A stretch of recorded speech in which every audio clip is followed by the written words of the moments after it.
Greetings, dear ones. I'm Kryon of Magnetic Service. Again, it may seem like the man in the chair, but not to most of you. I am in a family right now in your three-dimensional presence. You sit with me and I sit with you. And what this family has in common is that you're searching.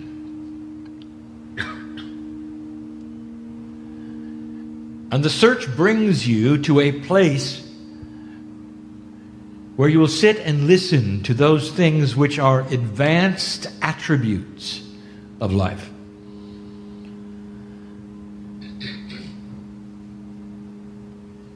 Where spiritually you are willing to think beyond that which is your reality. It makes you special. Special in this way, that not all of those who would be light workers on the planet would be willing to look beyond themselves in the way you are. And so you have spent the day doing things perhaps which are a bit against the grain of what you've been taught. Learning to listen to spirit is one of them. Difficult, some cases impossible. You know who you are. Some of you have said fine, some of you have said not for me. I know who you are. And there is no judgment of any of this. If you have to step out of your comfort zone, dear ones, it is difficult. And if you never step out of your comfort zone, the same number of angels walk out with you as walk out with the healer. But it allows me to give an advanced message. And for those who may be listening, who are not of the same kind of advancement spiritually as those in the room, this may seem strange indeed. The message this evening is not long, but it deals with profundities, and those things which are beyond that which are normal in 3D, and beyond that which even you think about, beyond that which you have been taught, and often flies in the face of all logic to the logical thinker. And who better to present these things than you? Who better to listen to these things than you? And should you accumulate the knowledge that is given this day, perhaps you, as the advanced one, the light worker, the old soul, would be then able to tell others in a succinct fashion about what you learned. And so this is the kind of group, dear ones, that would elicit this kind of information. For as I've said before, Spirit through Kryon is going to give information that suits the moment for the ones who are before me. And so let me begin. Only 2 subjects we bring, only 2, quickly, but profoundly and different than you would expect. Let us talk about contracts. In a 3-dimensional world, you have developed a spiritual term, and you call it contract.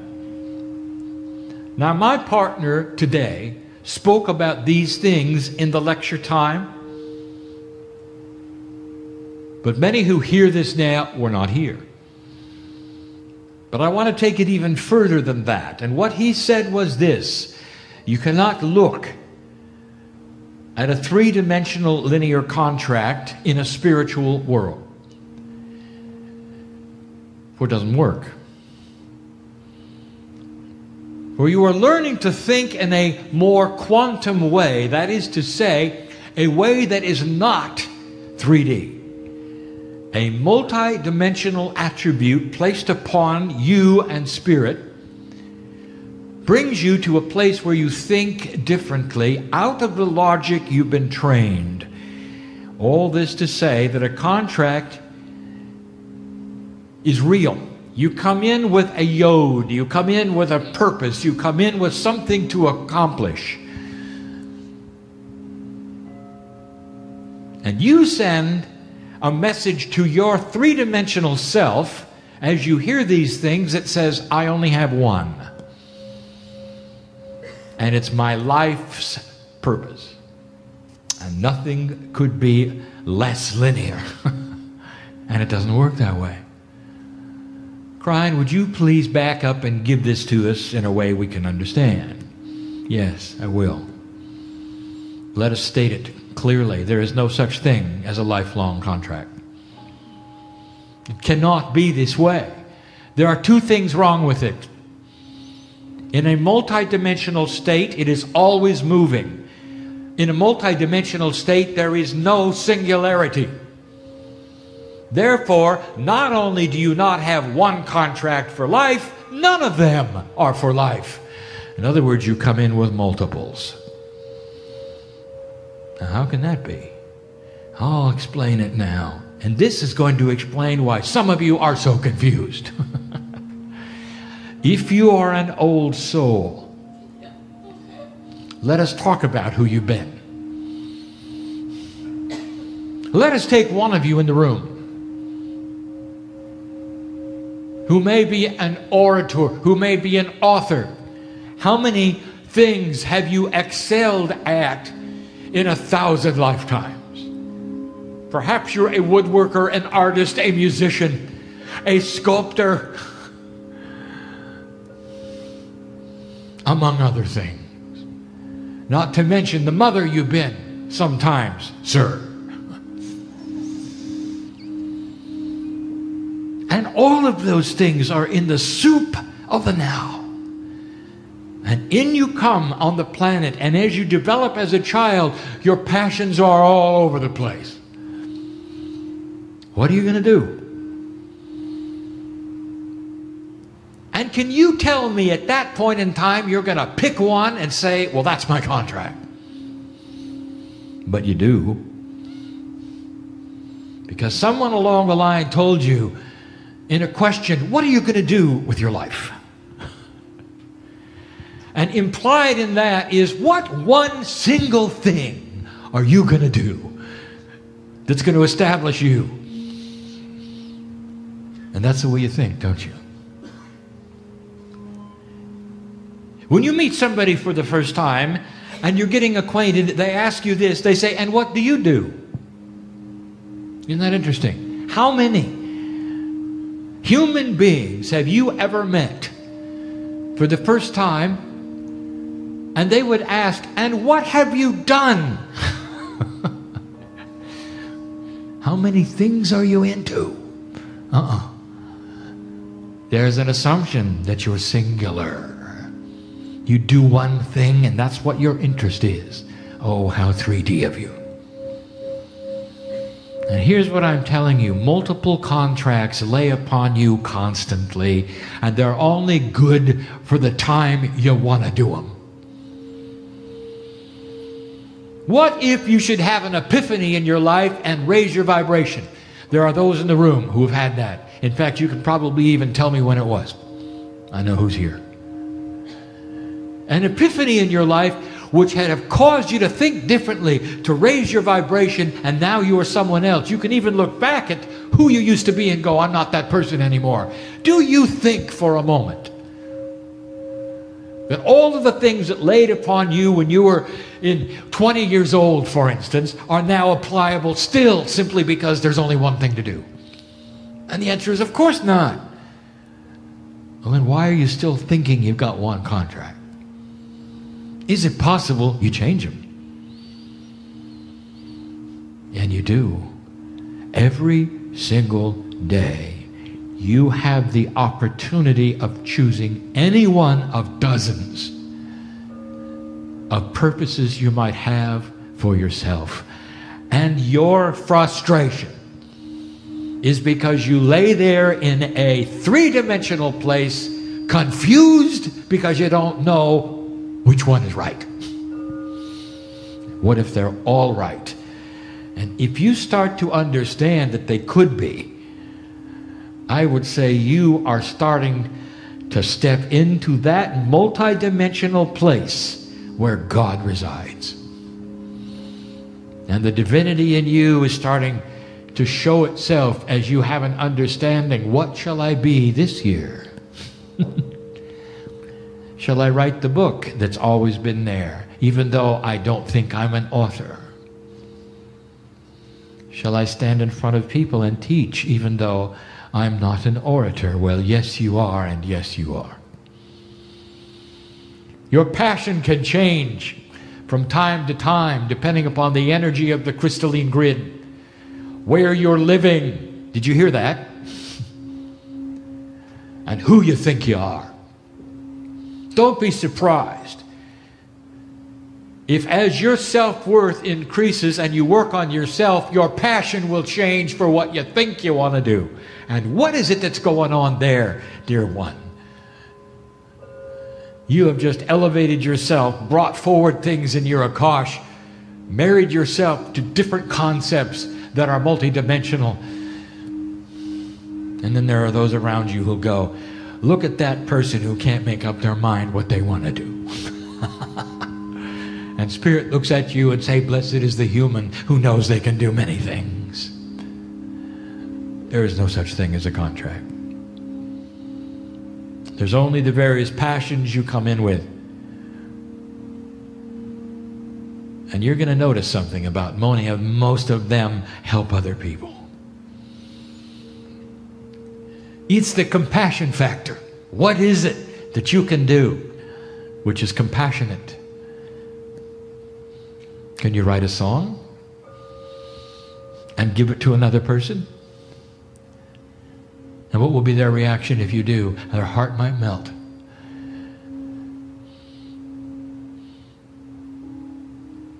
When Beethoven wrote Ode to Joy,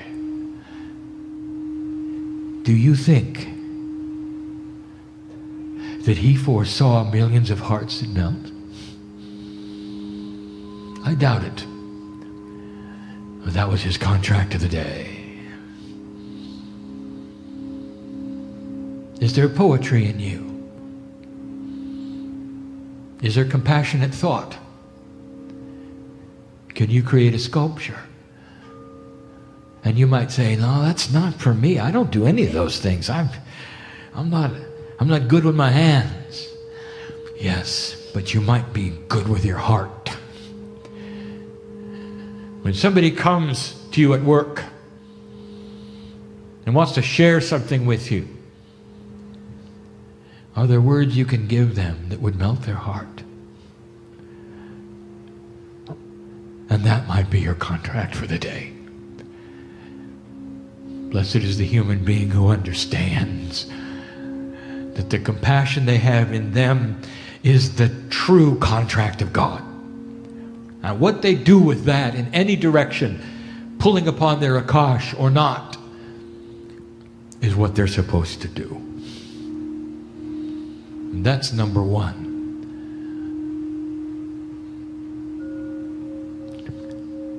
Don't decide you failed because you can't find one thing you're good at.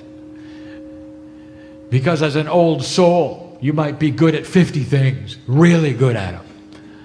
Really good at them. And you might start changing what you do every day. And the humans around you will think you're wishy-washy because you can't get a grasp on 3 dimensions.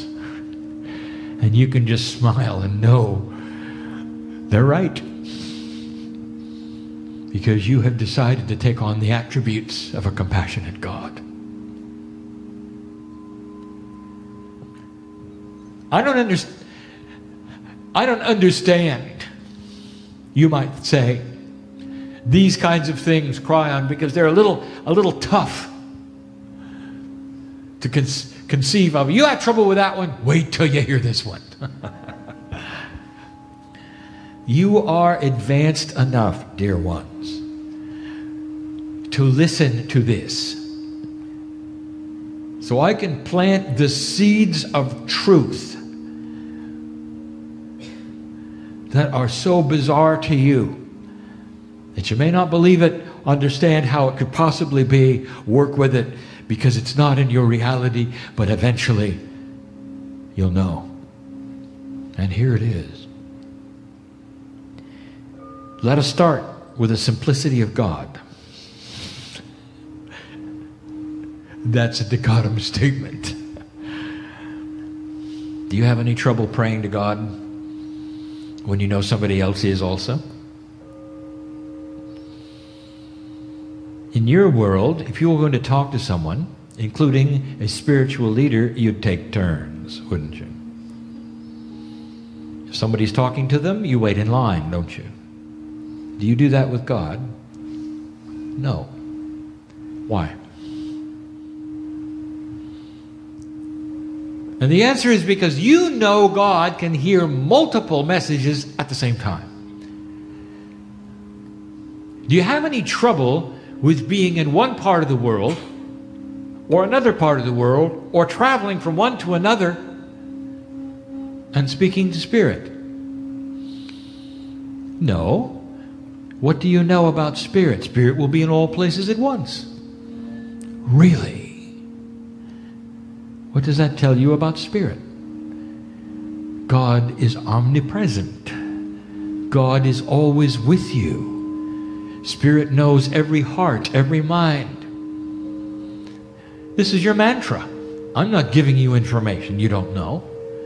But have you ever analyzed what it might mean? It might mean that God is quantum. Outside of your reality and a quantum state, God can be everywhere at the same time, entangled with you forever. No time, no space, no distance, no singularity. Everywhere, all the time.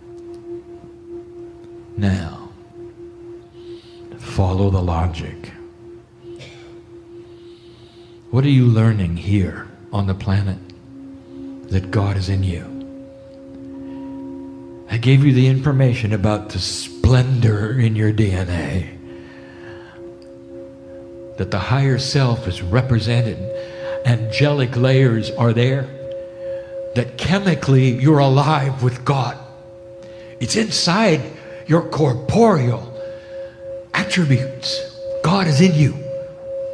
Not just spiritually, but chemically. You are imbued with the divine attributes of a Creator. And there you sit thinking you're singular. And you're not. Therefore, as my partner brought up today, many of you don't understand. You yourself, your name goes here, are multiple. Beyond your wildest dreams. And what I'm going to tell you next, you will not understand because you have a clock. And it's a singular one. And this is going to be tough. I'm going to talk about the agreement, not the contract. The agreement to a system of love. And some of you are going to relate to this.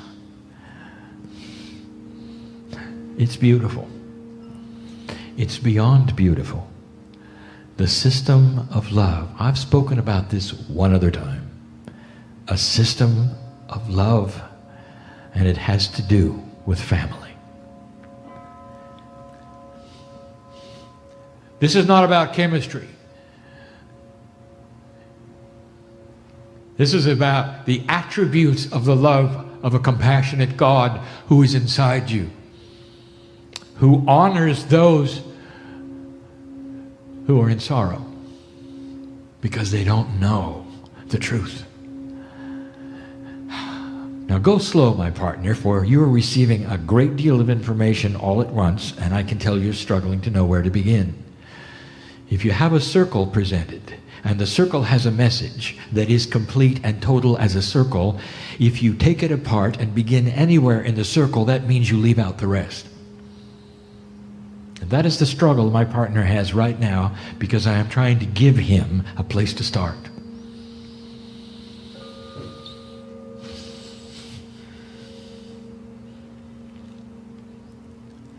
You have an agreement that in death, only part of you leaves, the corporeal part. Part of you remains on the planet, and it doesn't go to the crystalline grid. It goes to your Akashic relatives. That's a good start, my partner. What does it mean, Kryon? There are those in the room who have children. On your passing, very element of your soul which is already split among more places than you want to know about, including part of which is God, part of which is on the planet, part of which is on the crystalline, and part of which is your only guide set. You're in many places at once already, and you pass away from the earth. You think all of you leaves. Oh no. The corporeal life goes away. And what stays and where it goes that we haven't really talked much about is this: you stay with your kids. You might even say, let's put it in 3D. You become one of their guides. Is that clear enough? No, that's not right. But that's the way you feel. That's the way you see it. That means you're going to stay with them all of their lives. Now let's back it up. Let's back the circle up. Go back in time with me for a moment. Who have you lost that you loved who was family? Parents? Of course, some of you. And against the very fabric of the way it should be, children, some of you.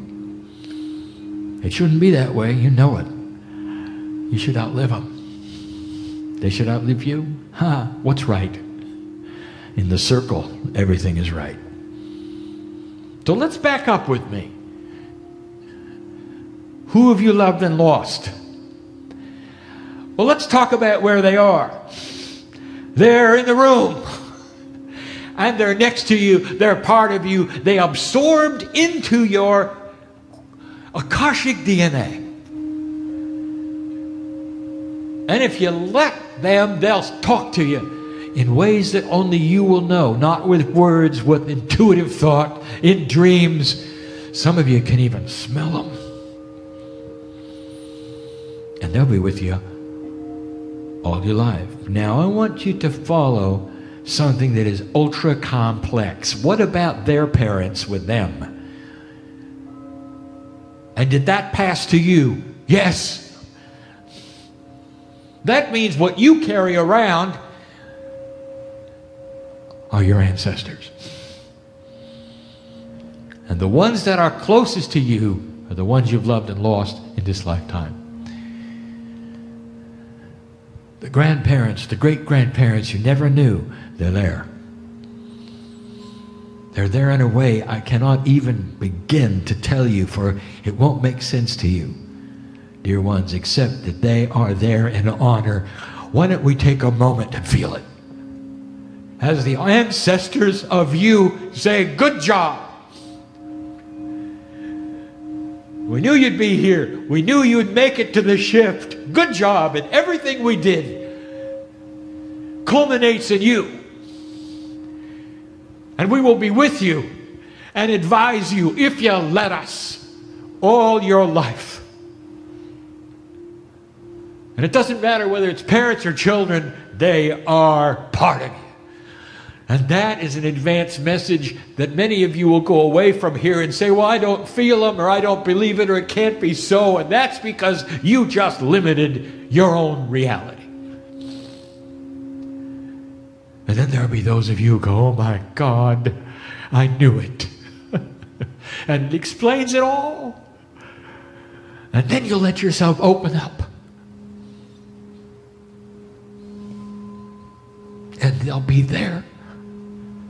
And that, dear ones, is real quantum thinking.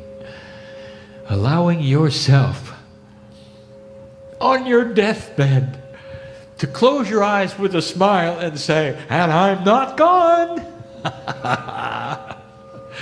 And you'll be right. And you'll be right. Oh, dear ones, this is a system of love, an Akashic system, a chemical system, an inheritance system. We've only scratched the surface of the way it works. You know who knew this?